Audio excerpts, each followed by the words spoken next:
Welcome to GGL news. Ganjahalli గ్రామంలో విస్తృతంగా పర్యటించిన MLA doctor BV Jayanageswara Reddy Gonegandla మండలం గంజహల్లి గ్రామంలో నేడు పలు కార్యక్రమాల్లో ఎమ్మెల్యే బివి జయనాగేశ్వరరెడ్డి పాల్గొన్నారు. ఎన్టీఆర్ భరోసా పెన్షన్ పంపిణీతో పాటు నీటి భద్రత, సాగునీటి సంఘాల బాధ్యత కార్యక్రమాన్ని ఆయన ప్రారంభించారు. గ్రామాన్ని చేరుకున్న ఎమ్మెల్యే డాక్టర్ బివి జయనాగేశ్వరరెడ్డికి టీడీపీ నాయకులు, కార్యకర్తలు ఘన స్వాగతం పలికారు. అనంతరం గంజహల్లి బడే సాహెబ్ స్వామి దర్గాను దర్శించి ప్రత్యేక ప్రార్థనలు చేపట్టారు. తర్వాత ఎన్టీఆర్ భరోసా పథకం కింద వృద్ధులు, వితంతువులు, దివ్యాంగులు, ఇతర అర్హులైన లబ్ధిదారులకు పెన్షన్ పంపిణీ కార్యక్రమాన్ని చేపట్టారు. ఎమ్మెల్యే బీవీ మాట్లాడుతూ కూటమి ప్రభుత్వం ప్రతి అర్హుడికి సంక్షేమ ఫలాలు పారదర్శకంగా అందజేసేందుకు కట్టుబడి పనిచేస్తుందని తెలిపారు. అనంతరం గ్రామ చెరువును సందర్శించిన ఎమ్మెల్యే నీటి సంరక్షణ, చెరువుల పునరుద్ధరణ, భూగర్భ జలాల పెంపు వంటి అంశాలపై దృష్టి సారించారు. ఈ కార్యక్రమాలకు రైతులు దీర్ఘకాలిక లాభాలు చేకూరుస్తాయని పేర్కొన్నారు. కార్యక్రమం అనంతరం గ్రామంలోని పార్టీ నాయకులు, బూత్ కన్వీనర్లు ఇళ్లకు వెళ్లి వారి కుటుంబ సభ్యులను పరామర్శించారు.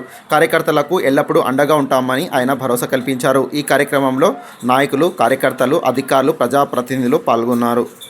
అదేవిధంగా గంజహల్లి కూడా చేస్తాం.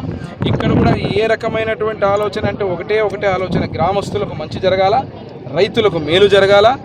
మీలాగా మీ వెనకల ఉండేటువంటి గొడ్డలి పార్టీ ఏదైతే అధికారంలో ఉన్న రోజున ఏ రకంగా దీన్ని తప్పుదో పట్టించే విధంగా డ్రామాలు ఆడారో ఆ రకంగా కాకుండా, ఎందుకంటే పచ్చకామరులకి అన్ని లోకమంతా పచ్చగా కనపడుతూ ఉంటుంది.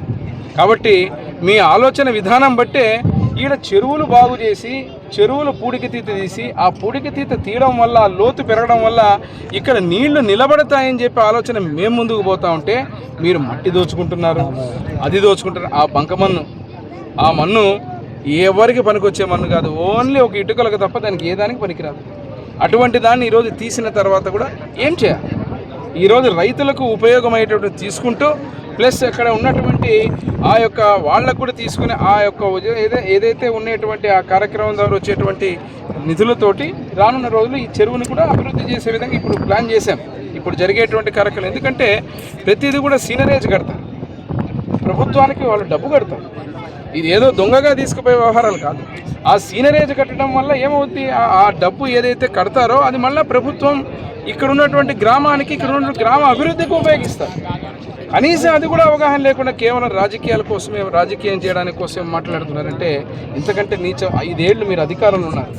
ఒక్కరోజు ఈ చెరువు కానీ, ఈ గ్రామం కానీ, ఈ త్రాగునీటి విషయంలో ఉన్న సమస్యను కానీ, ఇక్కడ రైతులు కానీ, ఇక్కడ ఏ రకంగా ప్రజలు ఉన్నారు, ఏ రకంగా ఇక్కడ ఉన్నటువంటి ఆ యొక్క బిడ్డలు ఎవరైతే ఉన్నారో ఈ గ్రామాల్లో చదువు కానీ, అదే రకంగా సాగునీరు, త్రాగునీరు విషయంలో కానీ ఏ ఇబ్బందులు పడుతున్నారని ఒక్కరోజు పలకరించిన పాపాన పోలే. కేవలం తప్పుడు రాజకీయానికి చేయడానికి గతంలో వైఎస్ఆర్ పార్టీలో ఉన్నటువంటి మీ నాయకులు కొంతమంది మా పార్టీలో ఈరోజు రావడం కూడా జరిగింది. ఎందుకంటే మీ చేతనే, వాళ్ళ చేతనే కేసులు వేయించారు మీరు ఈ ఊరిని అభివృద్ధి చేయాలన్నప్పుడు. మరి ఈరోజు మళ్ళీ ఏ రకంగా మీరు మాట్లాడతారో అర్థం చేసుకోవాలా. కాబట్టి గొడ్డలి పార్టీకి, వైసీపీ పార్టీకి ఒకటే చెబుతున్నాం, మీరు అభివృద్ధికి ఎన్ని అడ్డంకులు పెట్టినా ఆ బుల్డోజర్ ఎట్లా ఉంది, ఆ బుల్డోజర్ వేసుకుంటూ తొక్కుకుంటూ ముందుకు అభివృద్ధిని ఆపకుండా ముందుకు తప్ప ఇక్కడ ఎవరు మీ తాటాకు చప్పుళ్లకు లేకపోతే